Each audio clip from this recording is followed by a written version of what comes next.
30 janvier 1933. Hitler devient chancelier après une victoire écrasante face à ses adversaires aux élections législatives. L'adoption de la loi des pleins pouvoirs le 23 mars 1933 va lui permettre de gouverner sans l'accord du Parlement, ce qui plongera l'Allemagne dans un régime dictatorial.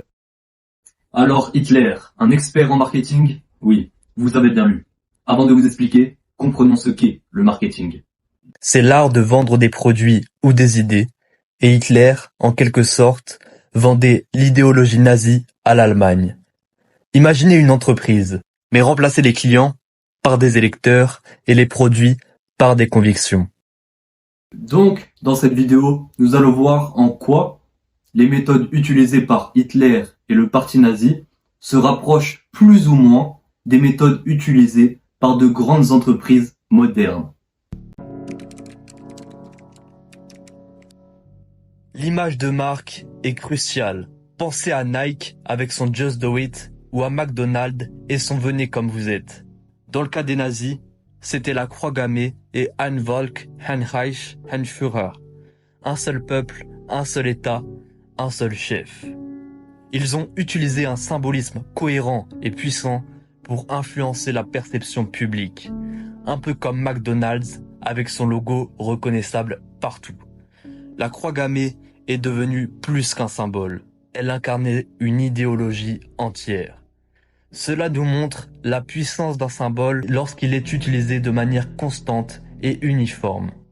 Hitler lui-même a dit « Toute publicité, qu'elle soit commerciale ou politique, réussit grâce à la continuité et à l'uniformité durable de ses applications. » C'est comme McDonald's. Peu importe où vous êtes dans le monde, le Big Mac a le même goût. Cette cohérence crée une reconnaissance instantanée et une certaine confiance ou méfiance dans le cas des nazis.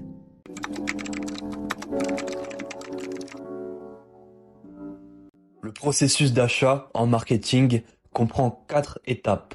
La reconnaissance du besoin, la recherche de solutions, la comparaison des options et la décision finale. Pour les Allemands de 1930, le besoin était évident. Ils cherchaient désespérément une sortie de la misère. Le chômage était au plus haut, la pauvreté omniprésente. Le NSDAP d'Hitler promettait un changement radical, un peu comme Apple avec son iPhone révolutionnaire. Les discours charismatiques d'Hitler galvanisaient les foules, atteignant parfois jusqu'à 200 000 personnes, ce qui est comparable à l'annonce du premier iPhone par Steve Jobs en 2007. Un événement marquant qui a captivé les masses. Steve Jobs savait exactement comment créer du suspense et susciter l'enthousiasme. De la même manière, Hitler utilisait des rassemblements de masse et des discours enflammés pour séduire les foules et les convaincre de son message. Il ne s'agissait pas seulement de paroles, mais d'une véritable mise en scène.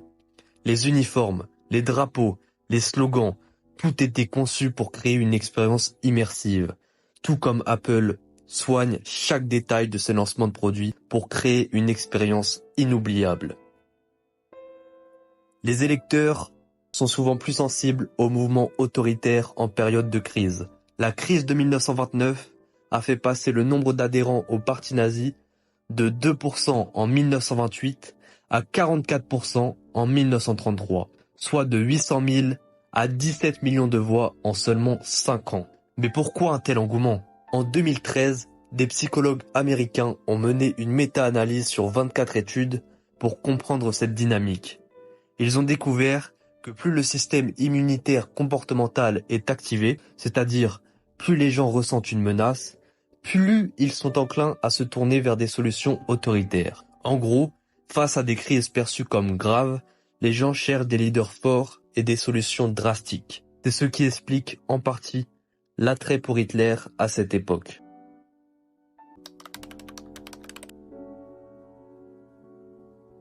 Une fois les clients attirés, les entreprises veulent les fidéliser. Pour les nazis, il s'agissait de fidéliser les Allemands à leur idéologie. Ils utilisaient des valeurs partagées et un ennemi commun. Pour créer un sentiment d'appartenance, les nazis utilisaient des symboles comme le salut hitlérien et des organisations comme la jeunesse hitlérienne pour renforcer l'engagement de leurs clients.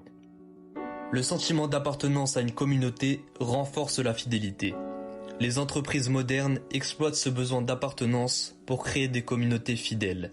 Par exemple, Lidl utilise l'intelligence artificielle pour impliquer directement ses clients dans la conception de nouveaux produits.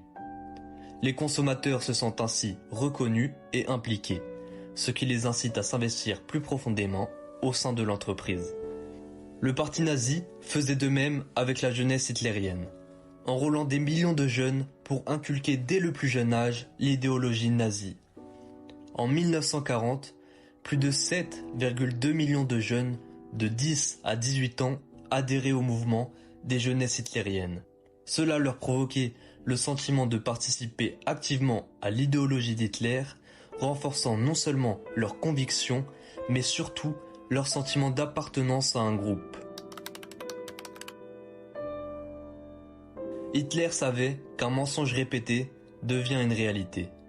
La propagande était l'outil clé pour maintenir l'idéologie nazie dans l'esprit des gens. Semblable à la publicité moderne qui bombarde les consommateurs pour ancrer des marques dans leur subconscient.